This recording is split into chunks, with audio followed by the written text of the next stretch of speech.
هذا البرنامج برعاية البنك الأهلي المصري، بنك أهل مصر. الخطوة اللي انت تخطيها كمل وياك ترجع فيها، ارسم حلمك يلا بنيها، ارسم طيارة وتربيها، هتلاقي المسافات بتقرب، بس تجدعن يلا وجرب، والأتوبيس هيعدي عليك هيساعدك والحلم يقرب. كل محافظة وكل مدينة لو مشروع لسه بدرينا، ارمي حلمك بس علينا هيطلع للنور، الأتوبيس هيلف يدور ويقلب في طريقك نور، هيساعدك توصل لطريقك وتحس معاه بسرور.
هذا البرنامج برعاية البنك الأهلي المصري، بنك أهل مصر.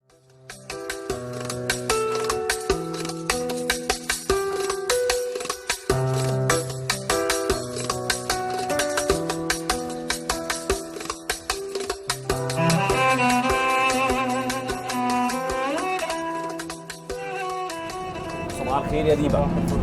ديبا طبعا مش اسمه، هو محمد دياب، بس هو شهير بديبا، والحقيقه شاطر جدا في البحث عن التجمعات الصناعيه الطبيعيه. احنا دلوقتي رايحين على زفتة، وزفتة الحقيقه يعني احنا سمعنا عنها كتير جدا، ولكن عايزين نعمل وصف تفصيلي للصناعه في زفتة. اعتقد ان زفتة هتكون مغريه جدا، ملامحها حتى الان مش باينه، مش قادرين نقراها على اي ورق او نلاقي معلوماتها في اي جهه ايا كانت، بس على الارض وفي التصوير هتبدا ده. اعتقد احنا هنعمل يعني خريطه مصوره مهمه جدا. يلا بينا، جاهز؟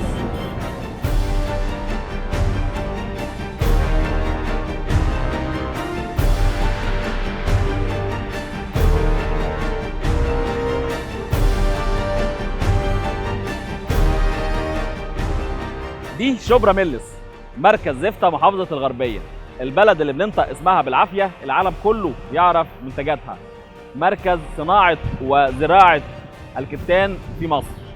في المنطقة دي يعني ورثت صناعة الكتان الصناعة التاريخية اللي بدأت في عهد الفراعنة في مصر وانتشرت في العالم كله.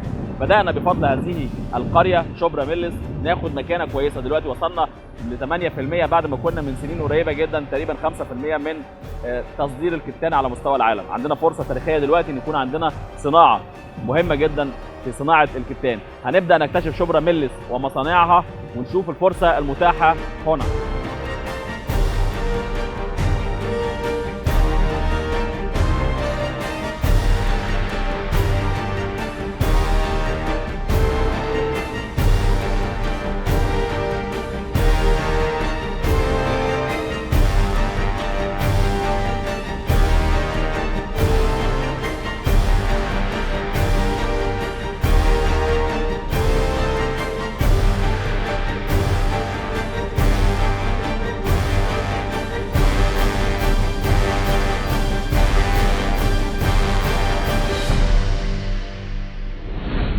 الاستاذ خالد ابو حسين رئيس منتجي الكتان، والاستاذ شبل عصر احد مزارعي الكتان. الاستاذ خالد ايضا هو نقيب الفلاحين في الغربيه، والاستاذ شبل امين صندوق النقابه. اهلا وسهلا بحضراتكم. اهلا استاذ خالد، يعني حضرتك في كم مصنع كتان هنا في الجمعيه؟ احنا في البدايه بنرحب بحضرتك على ارض شبرا ميلس. وان انتوا ناس مهتمين بالصناعه وبتدوروا على مشاكل المنتجين وعلى مشاكل الزراع، فاهلا وسهلا بحضرتك. أهلا بحضرتك. مجموعه العمل جميعا يعني. المصانع اللي موجوده هنا في شبراميلس يتعدى العدد بتاعها اكثر من 40 او 45 مصنع، كلها بتشتغل في نشاط صناعه الكتان. كلها للنشاط الكتان، سواء من اول مرحله البذر بتاع الكتان واستخراجه وانها يتحول لزيت اللي بيسموه الزيت الحار. طبعا بيستخدم في الطعام وبيستخدم في الغليه لعمل الزيت اللي هو الزيت ده البولي. بذر الكتان. ده بذر الكتان. تمام. بعد كده حضرتك بنخش على مصانع الكتان اللي هي استخراج الخام من القش، اللي هي زي اللي احنا قاعدين قدامه دلوقتي ده حضرتك، والمصانع اللي هي اللي موجوده حوالينا. في بقى المشتقات دي لها مصانع تانية وبرضه بيصنعوا الخشب الحبيبي تقريبا. بيطلع بقى المشتقات اللي هي بتطلع من الكتان لما بتصنع بيطلع منه كتان شعر، وبيطلع منه حاجه اسمها قطاع، وبيطلع منه حاجه اسمها ساس. القطاع ده له مكن تاني بيخش عليه اسمه مكن شر، وبيتعاد تصنيعه تاني، بيخش يعني بينضف عن ما هو الحاله اللي طالع بيها من هنا. الساس ده بيروح على مصانع الخشب الحبيبي، ودي موجوده في طنطا. للاسف مفيش مصانع هنا خشب حبيبي. ده خام الكتان صح كده؟ ده خام الكتان المعطون. اللي هو بعد الكتان ما بيجي ويحصل فصل للبذره عن الكتان اللي هو الاصفر. يعني ده ما فيهوش بذره كده؟ لا ده ما فيهوش بذره. ده قبل ما بيجي كده بينزل على مرحله اسمها مرحله التعطين. معاطن احواض بيتحط فيها الكتان ده لمده مثلا اسبوع ل10 ايام، وبيطلع يتنشف في مناشر كبيره او مفارش، وبعد كده بتشوفوا حضرتك اللي هو الكتان المعطون ده اللي جاهز على التصنيع. بيدخل بقى يعني اللي بيجهزوا المصنع هنا ده الكتان اللي بيتصدر مظبوط كده؟ في ممكن يتصدر خام كده او يعاد تصنيع او يستكمل تصنيعه، ممكن يخش على مكن تسريح تاني، وبعد التسريح بيخش على مكن تاني سحب وكرد. يعني في كذا مرحله كمان للصناعه غير هنا، انما ممكن الغالبيه العظمى بتصدر خام بالشكل ده. الغالبيه العظمى بتصدر خام. ده الكتان اللي احنا بنصنع منه الملابس مظبوط كده؟ هو ده. بس احنا ما بنصنعوش هنا ملابس في مصر للاسف. حسب اعتقادي او معلوماتي ان شبراميلس هي المركز الرئيسي في مصر لتصدير الكتان. 90% من الكتان المصري كله هنا في قريه شبراميلس. 90% من الكتان طالع من قريه شبراميلس. هل مزروع برضو كله هنا ولا خارج البلد؟ حضرتك زارع هنا ولا زارع بره؟ خارج البلد. زارع خارج البلد. لان المساحات هنا ما فيش مساحات تكفي الكميه المطلوبه. الزراعه بتبدا بقى في شهر كام وبتخلص في شهر كام؟ الزراعه بتبدا من نص 10 وتنتهي في 1/4. يعني تقريبا 5 شهور. الفدان بينتج قد ايه تقريبا من الكتان؟ بالنسبه للبذر الفدان الفدان بالنسبه للبذره اللي بتتعصر زيت بيعمل من 250 كيلو لحد 350 400 كيلو. دي البذره؟ ده بالنسبه للبذره. تقريبا دي بيبقى سعرها كام الكميه دي؟ الكميه دي اعتقد احنا بنصنعها كلها في مصر. والله سعادتك دي عرض وطلب.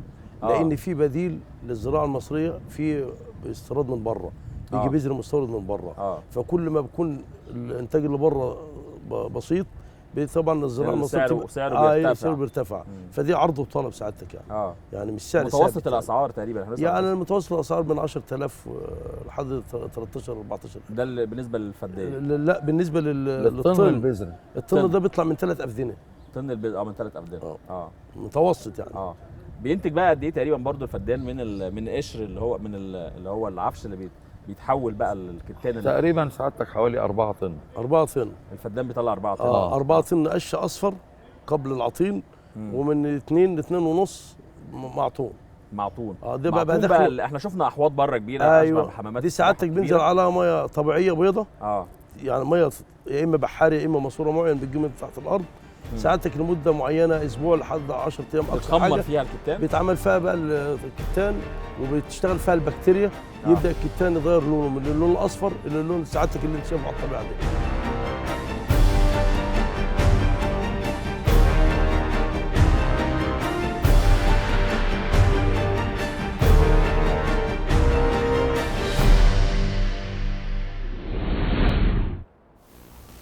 الاختراعات دي كلها غيرت حياتنا، بس في اختراع منهم كان بداية لكل حاجة وصلنا لها.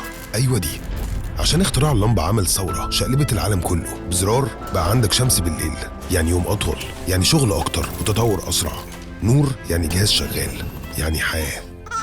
اللمبة عملت ثورة في كل حاجة حوالينا، ووصلتنا لحاجات ما كناش نحلم بيها بسرعة الضوء، لحد ما حياتنا بقت بتلف حوالين اللمبة، وبقينا نضحي بأي حاجة عشان تفضل منورة. ضحينا بالأرض اللي بناكل منها والشجر، لوثنا الهواء اللي بنتنفسه والمية اللي بنشربها، ضحينا بأغلى ما عندنا.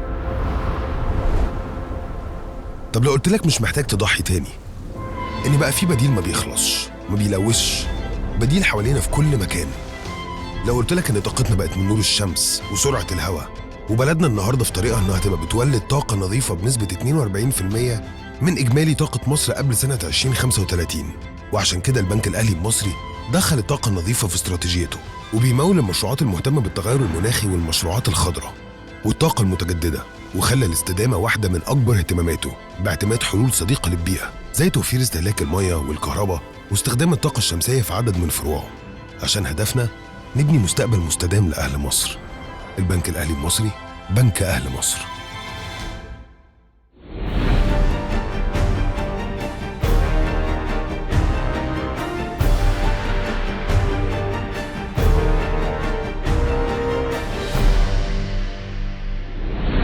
راغب حسين هو صاحب المصنع اللي احنا واقفين فيه ده. حاج راغب، انت بتصنع الكتان من النبات، مظبوط كده؟ انا هستاذنك بس تاخد جوله كده تشرح لنا ازاي بنقدر ننتج الكتان. دي اول مرحله اسمها ايه؟ دي اول مرحله الترابيزه. مرحله الترابيزه. بيعملوا عليها ايه بقى؟ يفردوا الكتان عشان يخش على الكسرات. يرجع تاني في اخر مرحله يخش على مراوح. ينظف يعني هناخد المرحله اللي فيه. دي مرحله الكسرات الاول. هيصوروها. دي لوحه التحكم بتاعه المكنه. ايوه. دي بتعمل ايه بقى؟ دي بتشغل المكنه. دي شغل المكنه، زراير كلها تشغل المكنه. هي بتخش على المرحله الاولانيه هي الكسرات. بتدغدغ العود. المكنه دي بتيجي من ايه؟ المكنه دي بلجيكي. انتوا اللي مستوردينها؟ لا، في مستورد بيستوردها من بره واحنا بنشتريها منه. وهو اللي بيركبها لكم ولا انتوا بتركبوها؟ لا، في احنا هنا بنركبها. بتعمل لها الاول، انا شايف ده مبني، بتبني المكنه الاول تحت الارض. بتبنيها زي بير تحت كده عشان الساس اللي ينزل منه يطلع بره. ده شفاطات. بتستخدمه في ايه بقى؟ الساس بيستخدموه في الخشب الحبيبي. بيتعمل من الخشب الحبيبي. تقريبا طول المكنه كده قد ايه؟ حوالي 22 متر. 22 متر.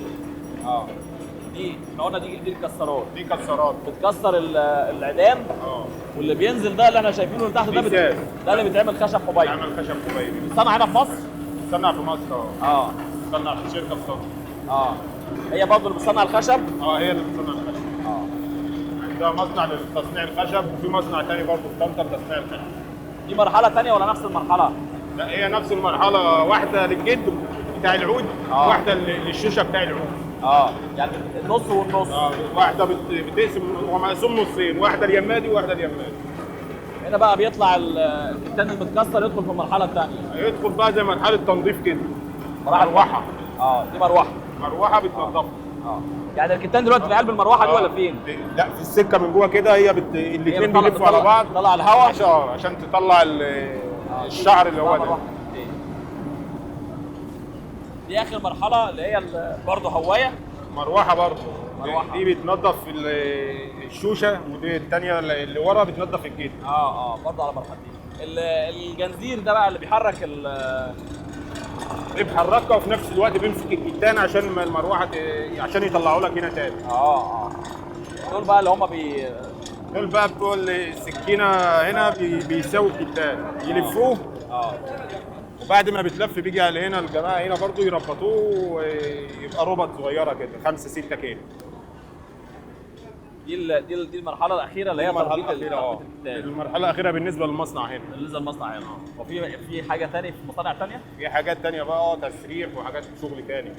يشتغلوا على الكتان يحولوا له حاجه ثانيه. بينظفوه ويعملوا حاجه ثانيه، وبيطلع مثلا بعد كده خير. انت تقريبا بنيت المصنع ده امتى؟ من 10 سنين. من 10 سنين تقريبا بقى. يعني انت بتنتج قد ايه؟ يعني بينتج قد ايه المصنع؟ في اليوم مثلا؟ في اليوم هو الورديه بتبقى 8 ساعات، بنعمل طن ونص ولا حاجه. طن ونص؟ شغال طول السنه ولا ليك موسم معين؟ لا موسم، حوالي 3 شهور 4 شهور. 3 شهور في السنه. تقريبا طن الكتان بيتباع بكام؟ 40 من 40 ل 43 44. 43000 طن. الطن يعني المساحه قد ايه ارض بتنتج طن فدان مثلا؟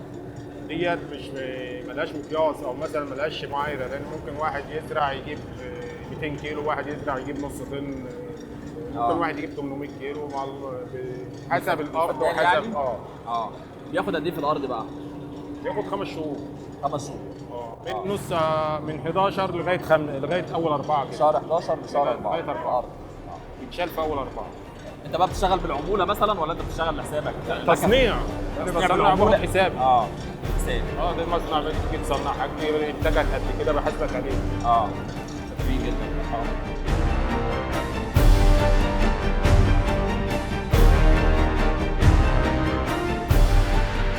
احنا هنا في منطقه شبرا-ميلس الكتان زراعه وكصناعه. العمال كلها من المنطقه كلها من شبرا-ميلس، من هنا ومن الجوار البلاد المجاوره حوالينا، من شيشتا وكفر شيشتا. دولت هم البلاد اللي هم طبعا فيهم العمل. احنا هنا في قريه شبرا-ميلس، بلد تصنيع الكتان. تصنيع الكتان ده عندنا من سنين فاتت كتير. تصنيع الكتان ده صناعه فرعونيه قديمه. احنا بنزرع الكتان ده حضرتك. قريه شبرا-ميلس ده بتنتج 99% من انتاج الكتان في مصر. بنزرع في جميع محافظات وجه بحري. الكتان ده بيبدا زراعته من 25/10، بيبدا حصاده من 1/4. بياخد له فتره من دراس من تصنيع. بفرز الكتان هنا. الكتان بيجي اول مرحله بيجي من هنا، بيجي على السكينه هنا، ماشي. بناخده هنا نفرزه، نربطه ربع كده. الربطه ب4 تربطه. بعد ما نخلصها بنوزنها على الميزان هنا. بعد ما نوزنها بننزل الوزن بالرص. بيطلع من عندنا من هنا، ما بيفضلش عندنا هنا في المكان، لا بيطلع يروح مكان تسريح. ده كمرحله اولى، وفي اعمال ثانيه بياخدوه كموردين.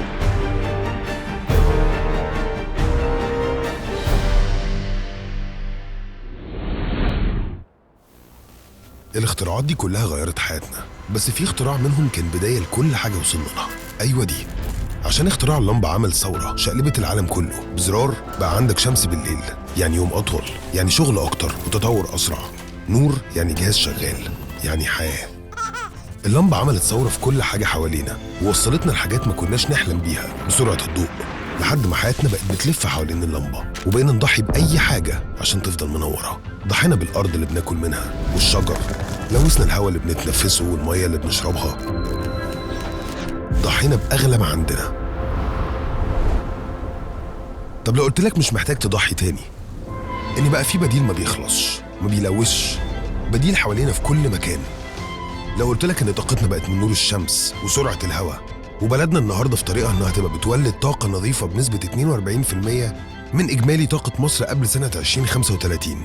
وعشان كده البنك الأهلي المصري دخل الطاقة النظيفة في استراتيجيته، وبيمول المشروعات المهتمة بالتغير المناخي والمشروعات الخضراء والطاقة المتجددة، وخلى الاستدامة واحدة من أكبر اهتماماته باعتماد حلول صديقة للبيئة، زي توفير استهلاك المياه والكهرباء واستخدام الطاقة الشمسية في عدد من فروعه، عشان هدفنا نبني مستقبل مستدام لأهل مصر. البنك الأهلي المصري، بنك أهل مصر.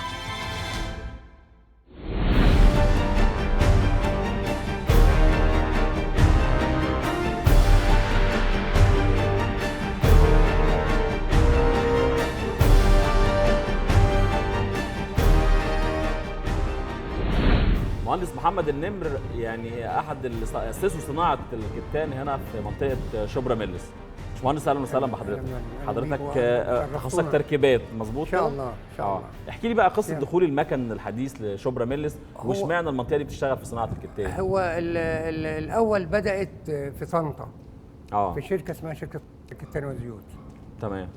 بدات توربينات فيها، والناس دول كانوا المنطقه دي بالذات شبرا-ميلس كانت شغاله عماله يدويه، يعني كسرات ومراوح وبتاع حاجات يدويه، يعني ممكن الطن بياخد يطلع في اسبوع. فطبعا انا لما عندي خلفيه بان في مكن في بره، فاتصلت بالمستورد وقلت له ان عندي منطقه كذا يعني نائيه وعايزه تشتغل معانا. فالراجل مشكور يعني جالهم واتفق معاهم وجابوا مكن. المكن بقى بدأ ينتشر في البلد. بداية المكن كانت سنة كام بقى؟ كان سنة 82 بدأوا بقى يعني كل سنتين مكنة، كل 3 سنين مكنة، يشاركوا مع بعض. وصلنا لكام مكنة تقريبا دلوقتي في شبرا ميلس؟ حوالي 28 28 ميلس وكفر العجيزية، يعني المنطقة اللي حوالينا كده. شبرا ميلس وكفر العجيزية. كفر العجيزية وميت هاشم. وميت هاشم. المنطقة اللي هي في نفس الدايرة يعني. بس هي مسميات يعني على أطراف ال3 بلاد. الله ينور على حضرتك. صح كلام. زائد إن الكتان عندنا بيتقسم لكذا مرحلة. بيتعمل منه دق اللي هو خشب الحبيبي اللي هو من نفس الخامة. بيتعمل منه الدبارة. بيتعمل منه القماش. كذا مرحله. زيت الحار. انا سمعت كمان والفلوس الدولار والجنيه والعملات الورقيه وكذب الحيوان وكل ده من نفس العود. باشمهندس كل مكنه معاها مهندس صيانه ولا حضرتك مسؤول عنها؟ لا انا المسؤول عن صيانه المكنه. هو بيتعمل لها صيانه سنوي. عن المكنه هنا. ده بتكلم على بقيه المصانع. على بقيه المصانع. ومعايا الصاف طبعا. فحضرتك مسؤول عن كل المكن اللي موجود في المنطقه في كل الصاف. بيجي الميكانيكي يقول لي والله انا عملت كذا كذا كذا وبس في نقطه كذا كده. اقول له انا طب انا جاي لك. اروح طبعا. انما حضرتك المشرف على صيانه كل ماكينات تصنيع الكتان في حاله عجز اي ميكانيكي في المساله دي. شكرا جدا لحضرتك وتمنياتنا طبعا ان الصناعه يعني اولا شرفتونا ونتمنى ان حد من المسؤولين يبص كده النظر للكتان عشان ده 3 مليون بني ادم والله بيشتغلوا في الشغلانه. 3 مليون بني ادم. كله بقى بعد المصانع ما بتبطل يعني. انا على بقى عشان ادرب الصف يجي يشتغل في المكنه هو 3 اشهر يعملوا ايه؟ يروح يشوف في اي حته ثانيه. صح. تبقى تجمع ثاني بقى وبعدين تدرب بقى تاخد المكنه 10 15 ولا 20 يوم على بال ما تدرب الصف ثاني عشان يعرف يشتغل. حضرتك من هنا من شبرا ميلس؟ انا من طنطا، من بلد اسمها متحبيش البحريه. من طنطا. بس انت اخترت بقى النشاط ده من بدري؟ من بدري طبعا. من اول سني لان كنت بشتغل في شركه الكتان اللي تنيت لغايه ما وصلت ميكانيكي ورديه. وبعد كده قدمت استقالت سويت حالتي وبدات بقى اتجه. فرغت. مهندس متشكرين جدا. عفوا يا باشا وشرفتك.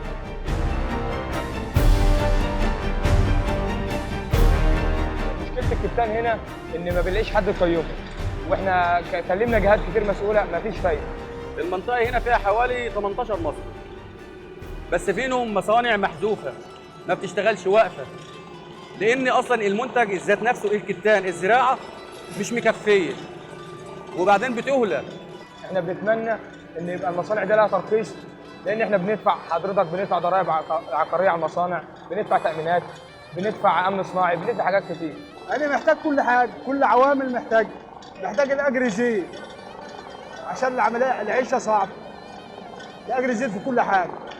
دي اللي انا محتاجه.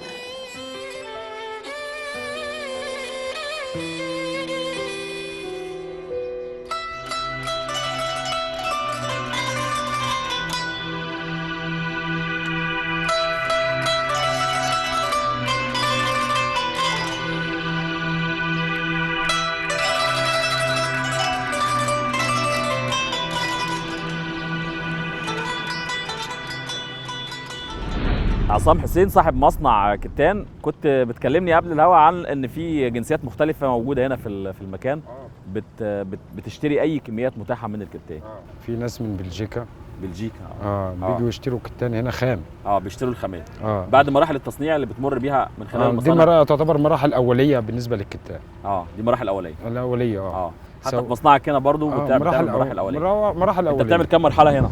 هي بعد العطيل المرحله الاولانيه بيخش عندنا بس فصل الساس والعروس عن الشعر. عن شعر الكتان. بتصدر بقى انت كل حاجه لوحدها؟ لا في ناس مسؤوله بقى بتيجي تاخد المنتج ده القطاع لوحده والصنعه لوحدها والساس بيروح شركه الساس اللي هو بيصنع منه الخشب الحبيبي. الخشب الحبيبي.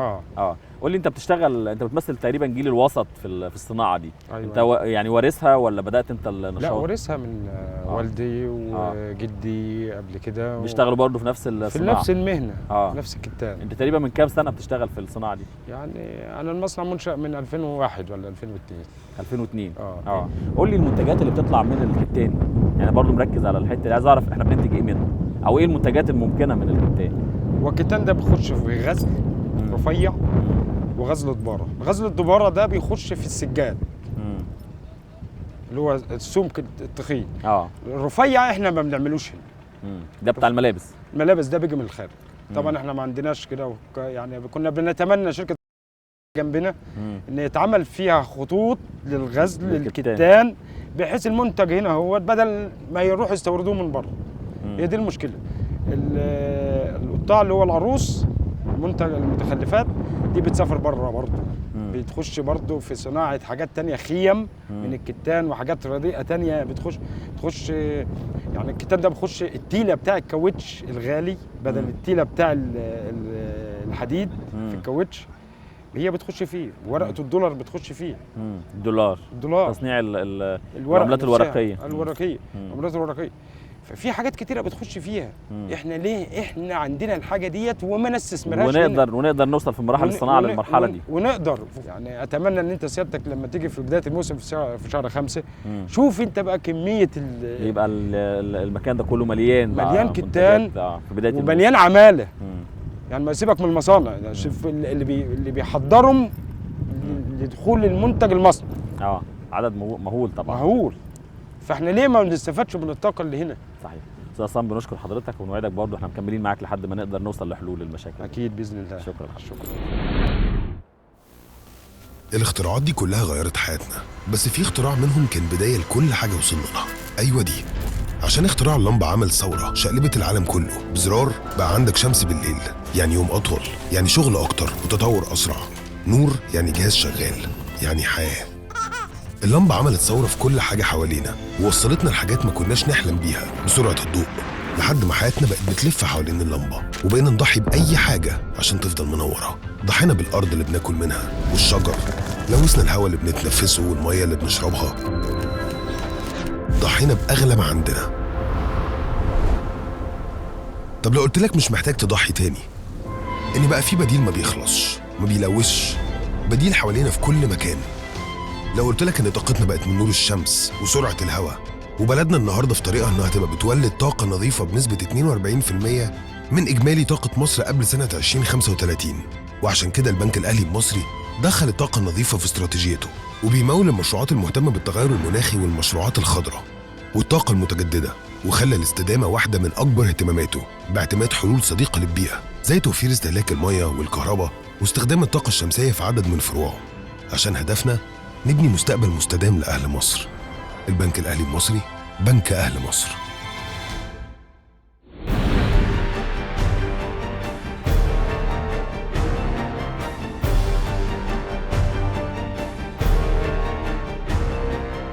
ورق وكرتون وخيط وملابس وزيت أكل وزيت ماكينات، ووصولا للفلوس للعملات الورقية سواء كان الجنيه أو الدولار، كلها منتجات بيتم تصنيعها من الكتان.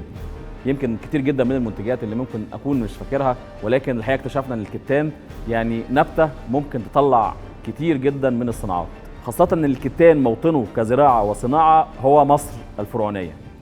دلوقتي بدأنا نستعيد شوية مكانتنا في زراعة وصناعة الكتان، وقفزنا من 5 إلى 8% بفضل مجهود مصنعين اشتغلوا لوحدهم في منطقة شبرا ميلس والقرى المحيطة بيها، وبدأوا يدخلوا ماكينات لتصنيع يمكن الكتان 6 مراحل، احنا لسه بنصنع مرحلتين، ومن خلال المرحلتين وصلنا ل 8%. لو ادينا فرصة شوية لهذه الصناعة ولزراعة الكتان ممكن نوصل لنسب يعني مرضية جدا.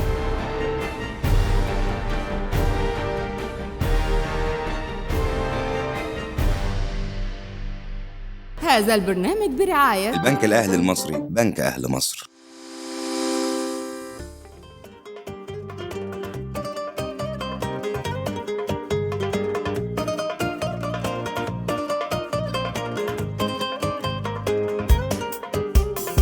اكسسوار